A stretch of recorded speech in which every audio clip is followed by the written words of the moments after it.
এ ভাইরানে আমার, আল্লাহর হাবিব একদিন সাহাবীদের সামনে দাঁড়ানো ছিলেন। এক ব্যক্তি বললেন, ইয়া রাসূলুল্লাহ, মাতা সাআ, কিয়ামত কবে হবে? কিয়ামত কবে হবে? নবী চুপ করে রইলেন। আমার আল্লাহ জানিয়ে দেন, ইন্নাস সাআতা আতিয়াতুন আকাদু উখফিহা লিতুজজা কুল্লু নাফসিন বিমা তাসআ। এই আপনাদের সাউন্ড বক্স এটা তো গুম গুম গুম গুম করে কেন? এটা গুম গুম করবে কেন? মাইকের আওয়াজ এদিকে নাই, শুধু সাউন্ড বক্স আছে, তাতে গুম গুম করবে। অপারেটরের দিকে গুম গুম করবে, শুধু সাউন্ড বক্স ভিতরে মাইকের কিছু আওয়াজ নাই কেন? শুধু সাউন্ড বক্স ভিতরে দিলে তো এটা গুম গুম করে। এটা সিস্টেম না। এ ভাইরা আমার, আমার আল্লাহ জানিয়ে দেন, নিশ্চিত তোমাদের কাছে কিয়ামত আসবে। আসবে কিনা? জোরে কর, কিয়ামত আসবে। তবে আমি আল্লাহ এটা কাউকে জানাতে চাই না,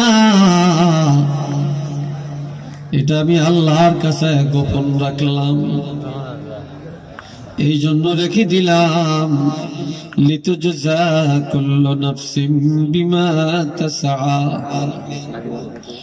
সেদিন প্রত্যেকটা মানুষকে তার কর্মের বিনিময়ে দেওয়া হবে, পুরস্কার দেওয়া হবে। যেদিন পুরস্কার দেওয়া হবে, আমলের বিনিময়ে দেওয়া হবে, সেই দিনটা আমি আল্লাহর কাছে গোপন রেখে দিলাম। আর সেই দিনের আশায় যেন তোমরা বেশি বেশি করে আমল তৈরি করো।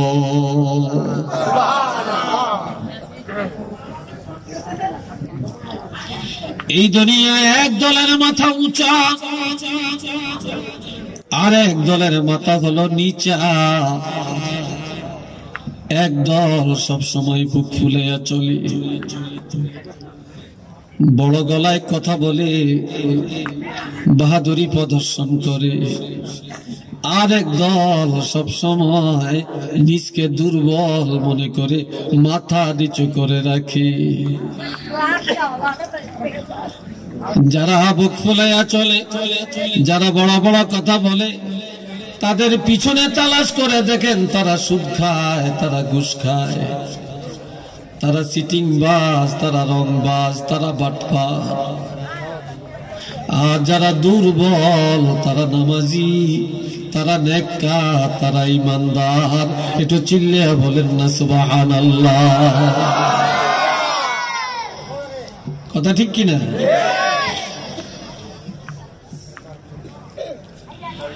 এ ভাইরা আমার, আল্লাহ বলেন, ইযা ওয়াকাআতিল ওয়াকিআ লাইসা লিওয়াকাআতিহা কাযিবা খাফিদাতুর রাফিআ। যখন কিয়ামত কায়েম হবে, আর এটা মিথ্যা নয়, এটা বাস্তব সত্য ঘটনা। সেই দিনের বাস্তবতাটা কেমন? সেদিন এক দলের মাথা হবে উঁচা, আর এক দলের মাথা হবে নিচা। এই দুনিয়ায় ইমানের পথে চলতে যায়, হক কথা বলতে যায়, হক পথে চলতে যায়, যারা মাথা নিচু করে, দুর্বল ভেবে মাথা নিচু করে রেখেছে, কিয়ামতের ময়দানে তারা মাথা উঁচা করে রাখবে এবং বুক ফুলায়া দলে দলে তারা জান্নাতে যাবে। আর এই দুনিয়ায় যারা জালিম, যারা বাটফার, যারা হারামখোর, যারা অন্যায় করে আর বড় বড় কথা কইয়া সমাজে কাটায়, সেদিন তারা লজ্জায় মাথাটা নিচু হয়ে যাবে। আর লজ্জিত হইয়া কুবুর হইয়া তাদেরকে তারা জাহান্নামে নিক্ষিপ্ত হবে। একটু চিল্লিয়া বলেন নাউযুবিল্লাহ।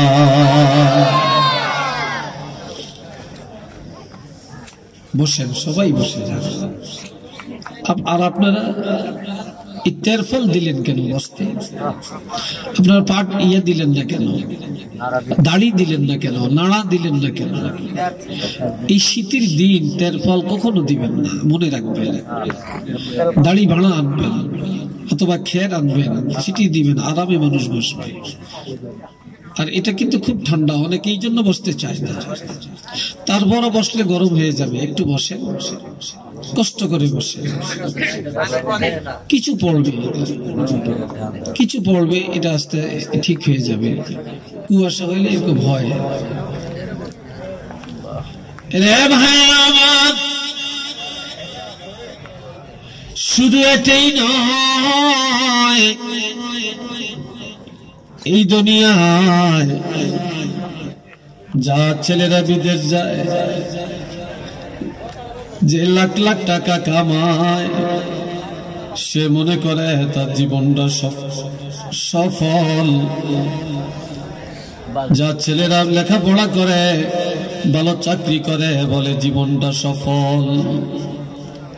যে লোকটা মেম্বারি বোর্ডে পাশ করে, বলে জীবনটা সফল। যে লোকটা চেয়ারম্যানই নির্বাচন করে পাশ করে, কয় টাকা গেল, জীবন সার্থক। কইনি জোরে বলেন, বলেনি আসলে? টাকা গেছে গেছে, জীবন তো সফল। কিন্তু এটার নাম সফলতা না, এটার নাম সফলতা না।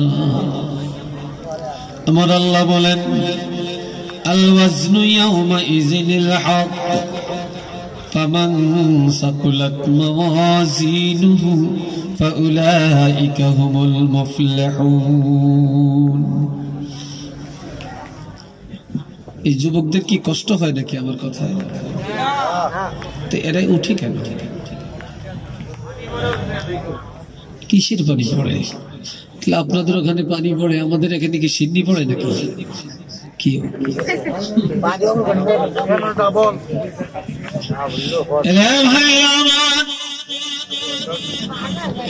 আমার আল্লাহ বলেন, যেদিন আমলনামা পাল্লায় ওজন দেওয়া হবে, এই দিনটা একেবারে সত্য, একেবারে বাস্তব। ফামান সাকুলাত মাওয়াজিনুহু ফাউলাইকা হুমুল মুফলিহুন। সেদিন যাদের নেক আমলের পাল্লাটা ভারী হয়ে যাবে, ঈমানের পাল্লা যাদের ভারী হয়ে যাবে, আমার আল্লাহ বলেন তাদের জীবনেই সফল জীবন হয়ে যাবে।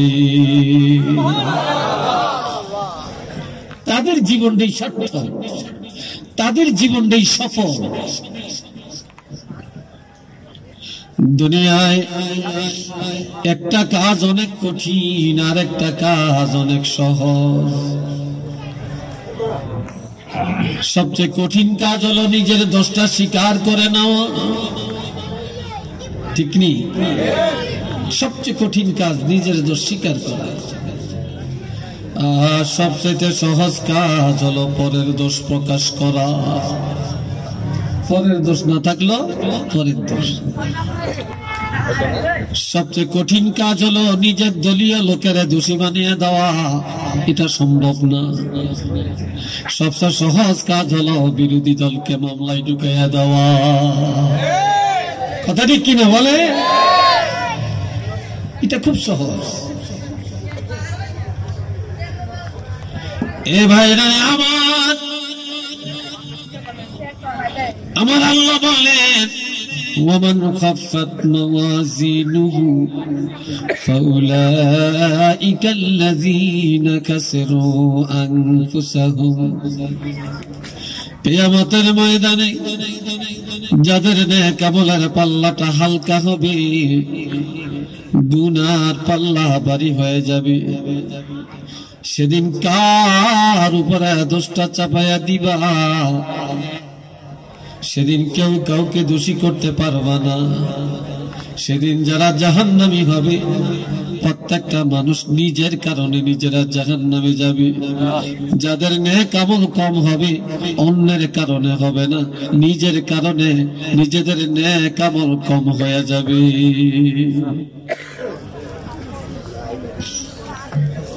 আমার প্রাণের বন্ধুরা, শুধু এটাই নয়, আমার আল্লাহ পাক বলেন 5টা জিনিস আমার আল্লাহ কাউকে জানতে দেন না। কয়টা? আওয়াজ দিয়ে কর, আরো জোরে কর। 5টা জিনিস আমার আল্লাহ কাউকে জানতে দেন না। এই 5টা জিনিস জানেন আমার আল্লাহ। কি জানে? এখনো আপনারা আরেক বিচার, ওইখানে যারা চেয়ারে বসে হ্যাগো দিকে তাকিয়ে থাকে, তো মাইকটা হ্যাগো কাছে দেই নাকি ওনাদের কাছে দেই, ওনারা কথা বলো। তাহলে আপনারা আমার দিকে চান না, খালি একবার এই দিকে আবার ওই দিকে।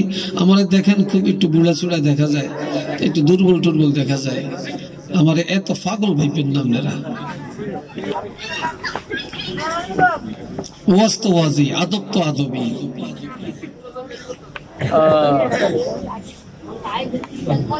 বাবা জেরারে আমার, এই 5টা জিনিস যারা স্মরণ করে তারা হয় দিনদার, তারা হয় পরেজগার, তারা হয় নেককার। ইন্নাল্লাহা ইনদাহু ইলমুস সাআ, কিয়ামত কবে হবে এটা কেউ জানে না, এটা জানে আল্লাহ। কে জানে? জোরে, আরো জোরে। আর কেউ জানতে পারবে? জানার ক্ষমতা আছে? এখন তো ফেসবুকের জমানা, নেটের জমানা, ইউটিউবের জমানা। পারবেন? গুগল সার্চ দিলে পারবেন? পারবেন না। এই ভাইরা আমার, ওয়ায়ুনাজ্জিলুল গায়স, বৃষ্টি নাজিল করেন আমার আল্লাহ। বৃষ্টি নাজিল করেন কে? আওয়াজ দিয়ে বলেন। বৃষ্টি নাজিল করেন আল্লাহ। বৃষ্টি নাজিল করার ক্ষমতা আর কারো আছে? কেউ পারবেন? কোনো কিছু সার্চ দিলে আসবে? আসবে না। ওয়ায়ালামু মা ফিল আরহাম, মায়ের রহমের কথা কেউ জানে না, এটা জানে আল্লাহ। কে জানে?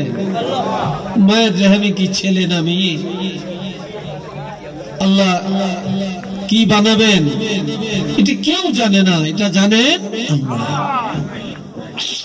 وما تدري نفس ماذا تكسب غدا, আগামী দিনের খবর জানে কে? চিল্লিয়ে বলেন কে? আরো জোরে কোন কে? 10 মিনিট পরের খবর কে জানে? দলের কোনো শেষ নেই, কিন্তু কিয়ামতের ময়দানে দল 3টা। চিল্লিয়ে বলে কয়টা? আর একটু জোরে কোন? 3টা। এখন আমরা কোন দলে আছি এটা একটু যাচাই করি। আমার আল্লাহ পাক বলেন, আসহাবুল মাইমানাতি মা আসহাবুল মাইমানা।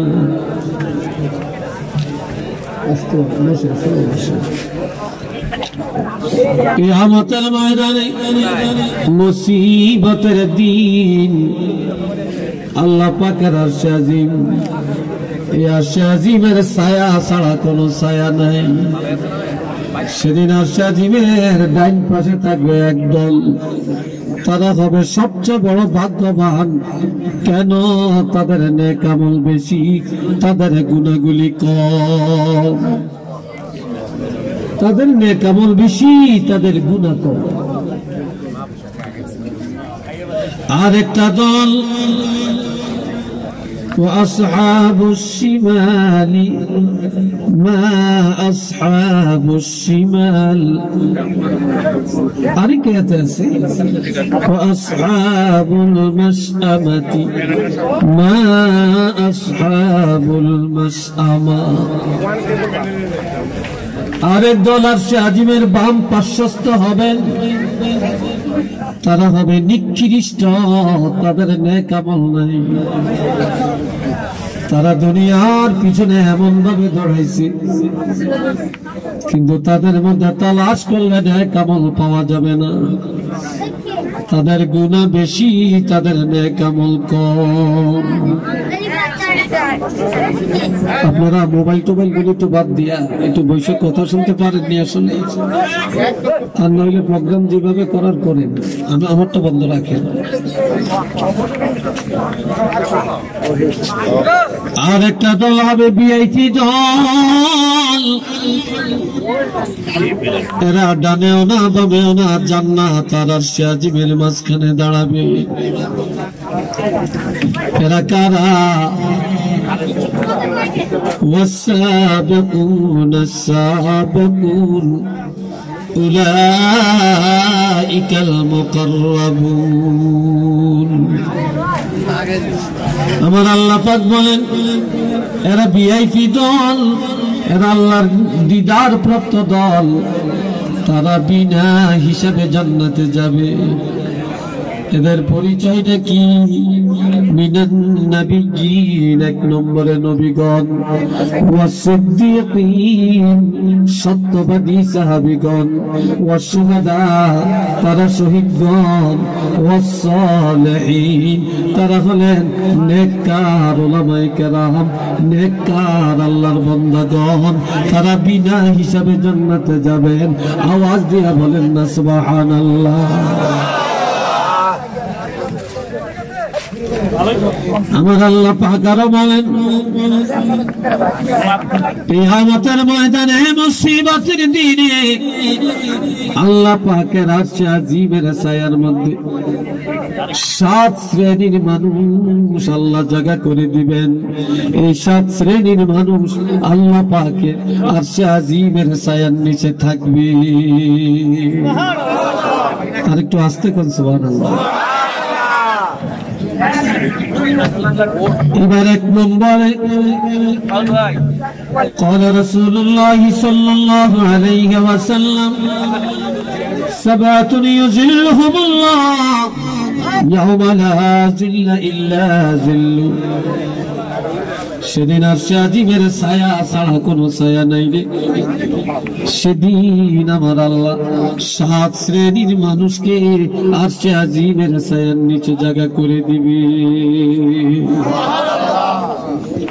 1 নম্বর ইমামুন আদিলুন, ন্যায় বিচারক বাদশাহ, যেই দেশের নেতা ন্যায় বিচার করে, রাষ্ট্রপ্রধান ন্যায় বিচার করে, তারপরে যে ইউনিয়নের চেয়ারম্যান ন্যায় বিচার করে, যে মেম্বার ন্যায় বিচার করে, যে সালিস বোর্ড ন্যায় বিচার করে, এমন ন্যায় বিচারকেরা কিয়ামতের ময়দানে আল্লাহ পাকের আরশে আজিমের ছায়ার নিচে 1 নম্বরে জায়গা পাবে।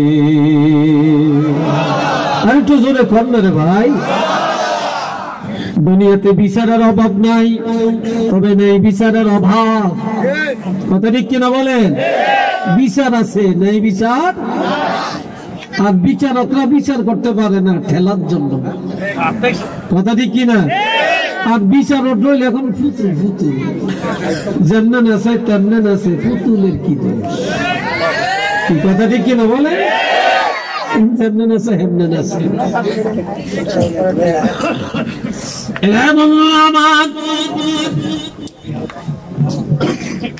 এই জন্য এই সাথে আরেকটা হাদিস আছে, কিয়ামতের ময়দানে 7 দল মানুষ হযরত খুলাফায়ে রাশিদিনের সাথে জান্নাতে যাবে। সুবহানাল্লাহ কইেন না।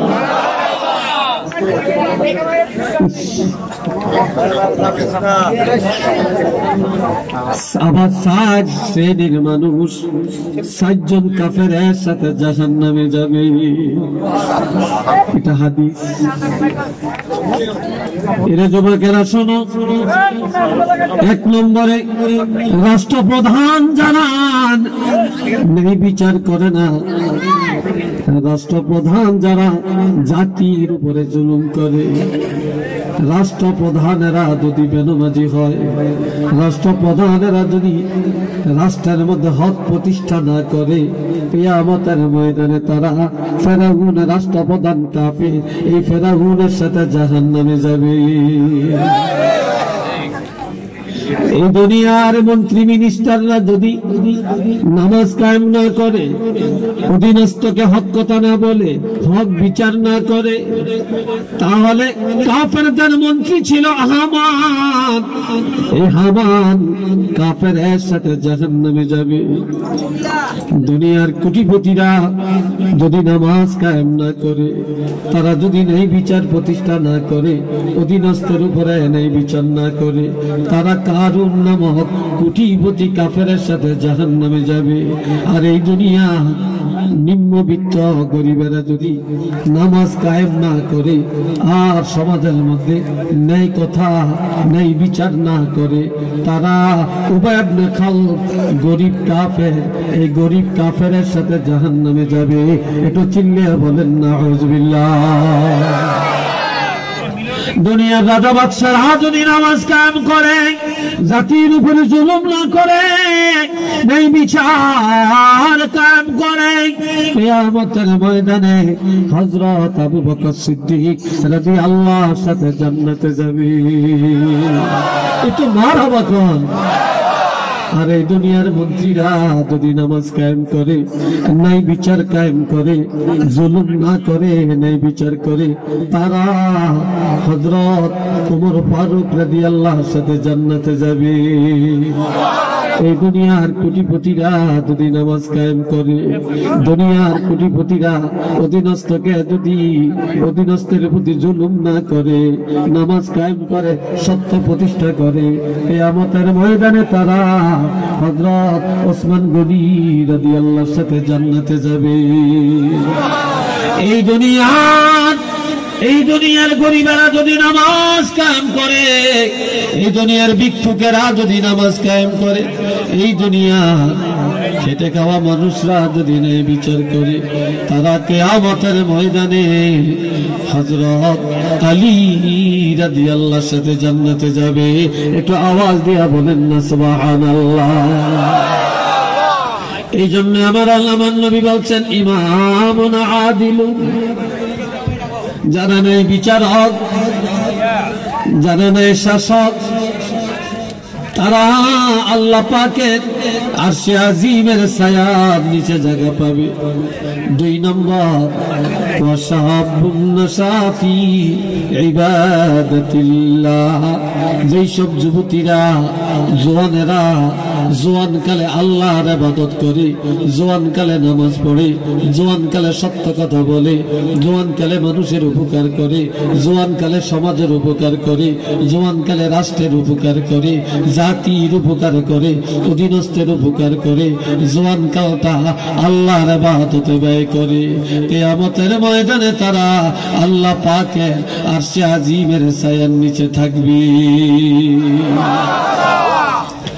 3 নম্বর, ওয়ারাজুলুন কলবুহু মুআল্লাকুম বিল মাসাজিদ ইযা খারাজা মিনহু হাত্তা ইয়াউদা ইলাইহি,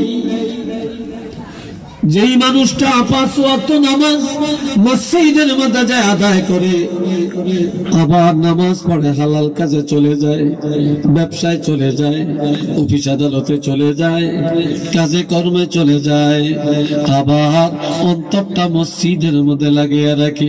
নামাজের টাইম হলে ক্ষেত খামার বন্ধ, গাড়ি চালান বন্ধ, অফিস আদালত বন্ধ, রাজনীতি বন্ধ, সমাজনীতি বন্ধ, দেন দরবার বন্ধ, বন্ধ, সবকিছু বন্ধ করে আবার নামাজের মধ্যে গিয়া দাঁড়িয়ে যায়। আল্লাহর হাবিব বলেন, এমন নামাজিরা কিয়ামতের ময়দানে আল্লাহ পাকের আরশে আজিমের ছায়ার নিচে জায়গা পাবে। একটু আওয়াজ দিয়া কন্যা রে ভাই।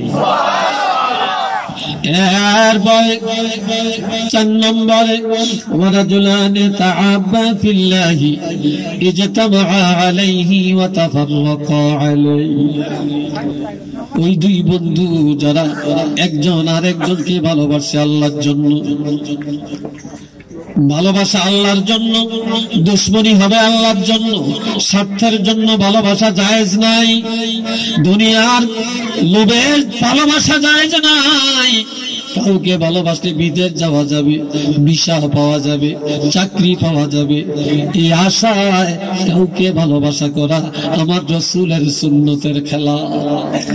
নবী বলেছেন, আল হুব্বু ফিল্লাহ ওয়াল বুগযু লিল্লাহ, মহব্বত হবে আল্লাহর জন্য আর দুশমনী হবে আল্লাহর জন্য। যারা আল্লাহকে পাওয়ার জন্য একে অপরের মহব্বত করে এবং আল্লাহকে রাজি রাখার জন্য ভালোবাসা চিহ্ন করে দেয়, এই মানুষটা কিয়ামতের ময়দানে আল্লাহ পাকের আরশে আজিমের ছায়ার নিচে জায়গা পাবে। এটা চিল্লিয়ে কন্যা মারহাবা।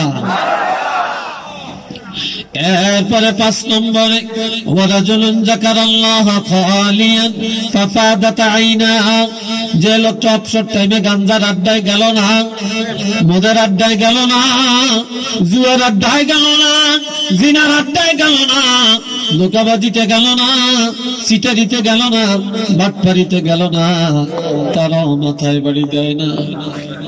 অবসর সময় আমার আল্লাহ জিকির করতে করতে সময়টা কাটায়, আল্লাহর ইবাদতে সময় কাটায়, আর চোখের পানি গুলো ফেলে ফেলে কান্দে, আল্লাহ দরবারে ক্ষমা চায়।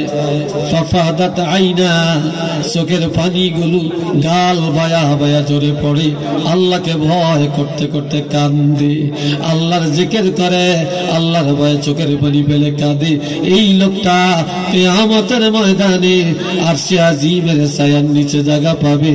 একটু চিল্লিয়া বলেন সুবহানাল্লাহ। 6 নম্বরে ওয়ারাজুলুন দাআতুহু ইমরাআতুন যাতু হাসাবিন ওয়া জামালিন ফাকালা ইন্নী আখাফুল্লাহ। ও ভাইরা আমার, দুনিয়া এখন জিনায় স্বপ্ন পাক, ঘরে ঘরে জিনা, পাড়ায় পাড়ায় জিনা, হাটে বাজারে জিনা, শহরে বন্দরে জিনা, আবাসিক হোটেলে হয় জিনা, এমনকি লঞ্চ স্টিমারের কেবিনের মধ্যে জিনার আড্ডাখানা। একটু নাউজুবিল্লাহ জোরে কইতেন না।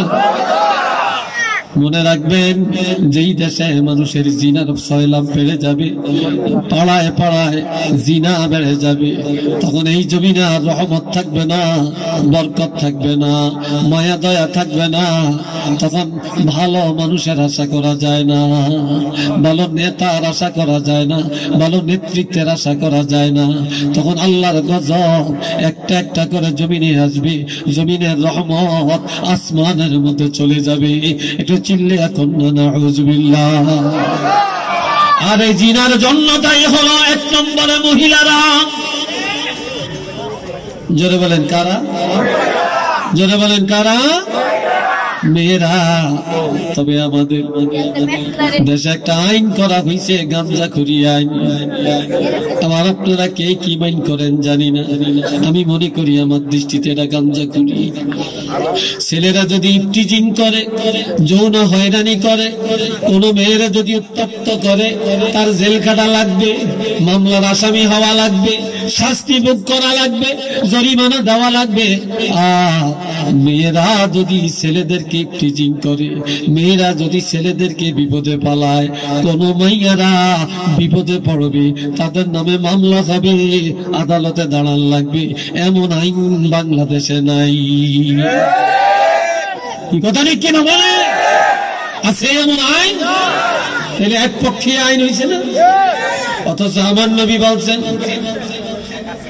যখন কোন সুন্দরী রূপসী কোন যুবতী মেয়ে কোন একটা যুবকের জিনার জন্য আহ্বান করে, জিনার সুযোগ করে দেয়, আর ওই সময় যুবকটা যদি বলে আমি আল্লাহর গোলাম, আমি আল্লাহকে ভয় করি, ফাকালা ইন্নী আখাফুল্লাহ, আমি আমার আল্লাহকে ভয় করি, তোমার মতো মেয়ের ডাকে সাড়া দিয়া আমি দুনিয়া আখিরাত বরবাদ করতে চাই না, জাহান্নামী হতে চাই না, আমি আমার আল্লাহকে ভয় করি। যেই যুবকটা যুবতীর ডাকে সাড়া না দিয়া আল্লাহর ভয়ে জিনা থেকে নিজকে বাঁচিয়ে রাখি, আল্লাহর হাবিব বলেন এই লোকটা কিয়ামতের ময়দানে আরশে আজিমের ছায়ার নিচে জায়গা পাবে। একটু আওয়াজ দিয়া কন্যা মারহাবা, আরেকটু জোরে কর আল্লাহু আকবার। 7 নম্বরে ওয়ারাজুলুন তাসাদদাকা বিসাদাকাতিন, কোন ব্যক্তি যদি দান করে, লা তা'লামু শিমালুহু মা তুনফিকু ইয়ামিনুহু, ডাইনে হাতে কি দেয় বাম হাতে জানে না, অর্থাৎ দান সদকা করে, লক্ষ লক্ষ টাকা দান করে, মাদ্রাসা করে, মসজিদ করে, মক্তব করে, সমাজ কল্যাণে কাজ করে, কিন্তু অহংকার নাই, গর্ব নাই, আল্লাহর জন্য দান করে। কার জন্য? আল্লাহর জন্য দান করে। আল্লাহ সামর্থ্য দিছে, টাকা দিছে, এই টাকা আল্লাহর জন্য দান করে, মসজিদের উন্নয়ন করে, মাদ্রাসার উন্নয়ন করে, সমাজের উন্নয়ন করে, দান সদকা করে, ডাইন হাতে দেয় বাম হাতে জানে না, এমন দানকারীরা কিয়ামতের ময়দানে আল্লাহ পাকের আরশে আজিমের ছায়ার নিচে জায়গা পাবে। এই 7 শ্রেণীর অন্তর্ভুক্ত হতে আমরা কি চাই না? জোরে বলেন আমরা কি চাই না? কারা কারা চাই দুটো হাত তুলে দেখায়। নারে তাকবীর, নারে তাকবীর। আল কোরআনের আলো, আল হাদিসের আলো। আজকের সম্মানিত প্রধান অতিথি আল্লাহ কবুল করেন, সবাই কোন আমিন। আরেকটু জোরে বলেন আমিন। লম্বা আলোচনায় যাব না, বেশি কথা, অল্প কথা, এবারত কালিল মানা কাসীর, কম কথা আমল বেশি। কথা ঠিক কিনা? এটার দাম আছে। এখানে ওনারা একটা মসজিদ করতে চায়, করছেন মনে হয় না? মসজিদ হয়ে গেছে নাকি? মসজিদের অনেক অভাব, মসজিদের অনেক অভাব, মসজিদ এখনো পরিপূর্ণ হয় না, লক্ষ লক্ষ টাকার কাজ বাকি। আমাকে অনুরোধ করছেন কর্তৃপক্ষ যে হুজুর আপনি একটু আপনার আলোচনার মাঝে একটু মসজিদের জন্য একটু হাত বাড়াবেন, তাহলে হয়তো এই উসিলে আমাদের মসজিদের অনেক উন্নয়ন হবে, অনেক উন্নয়ন হবে। যেহেতু আমাদের প্রধান অতিথি আসছেন, আমি ওনার কাছে ছাড়া, উনি ছাড়া আর বাকি যারা আছে বা বিশেষ অতিথি সব যারা আছেন ওনারা ছাড়া, মেহমান যারা ওনারা ছাড়া, ওনাদেরটা ওনারাই বলবেন, যাতে ওনারা আলোচনা করবেন, মত বিনিময় করবেন, দোয়া নিবেন, দোয়া দিবেন। কথা ঠিক না? দোয়া নিবেন না, শুধু দোয়া দিবেন, দোয়া নিবেন, নাকি বলেন? ওনারা আমাদের জন্য দোয়া করবে না, আর আপনারা ওনাদের জন্য দোয়া করবেন না? চিল্লিয়ে বলেন দোয়া করবেন। দোয়া করলে আল্লাহ যদি কবুল করে কোনো কিছুর অভাব পড়ে না, ঠিক কিনা? কোনো কিছুর অভাব পড়ে না। আজকাল তো আমরা কিপন হয়ে গেছি, দোয়ার মধ্যে কিপনতা করি, নামাজ পড়িয়া সোজা হেঁটে যাই, দোয়া করি না, এমনও আছে, ঠিক না? আবার মাহফিলে যায়, দোয়া নাই, আবার অনেক জায়গায় দুরূদ নাই, এমন আছে না? নাই। আমরা যার মনে যা চাই, যেমনি মনে চাই এমনি করি। তবে ভাই আমি কথা বাড়াচ্ছি না, আপনারা অতিথিদের মেহমানদের আলোচনা শুনবেন, কথা শুনবেন। আর আমি এই জন্য অতিথি বা মেহমানদেরকে, প্রধান মেহমানকে আমি ধন্যবাদ দিই আমার পক্ষ থেকে। অনেক জায়গায় আসলে ওনাকে একটু সময় দেন, উনি কথা বলে চলে যান। আর আজকের মেহমান প্রধান অতিথি সাহেব উনি আমাকে বললেন যে না হুজুর ওয়াজ করেন, আমি ওয়াজ শুনবো। এটা কিন্তু অনেক অনেক ভাগ্যের ব্যাপার। ব্যাপার। অনেক নেতা আছে, অনেক ধনী মানুষ আছে, কিন্তু ওয়াজ শোনার ভাগ্য হয় না। আর বক্তার ওয়াজের মাঝখান দিয়ে মাইক কেড়ে নিয়ে কথা বলে চলে যায়। কিন্তু ওনার মধ্যে এই আখলাক, এই আদব, এই শিষ্টাচারিতা দেখে আমার মনটা বড় হয়ে গেছে। আমি দোয়া করি আল্লাহ ওনাকে কবুল করেন, আল্লাহ ওনাকে দীর্ঘায়ু দান করেন, আল্লাহ ওনাকে বরকত দান করেন, আল্লাহ ওনার মনের সকল আশাকে পরিপূর্ণ করে দেন। আরেকটু জোরে বলেন আমিন, আরেকটু জোরে বলেন আমিন। নিশ্চয়ই ওনারা, নিশ্চয়ই আমি যা ভাবছি, নিশ্চয়ই ওনারা গত 14, 15, 16 বছর মাজলুম ছিলেন। কি ছিলেন? মাজলুম ছিলেন, নির্যাতিত ছিলেন, নিপীড়িত ছিলেন, জালেমদের কোঠানালে ছিলেন। কথাটি কিনা বলেন? আল্লাহ যেন ওনাদেরকে, আল্লাহ পাক যেন ওনাদেরকে একটা শান্তির আসনে যাওয়ার তৌফিক দান করেন। আরেকটু জোরে করুন আল্লাহুম্মা আমিন।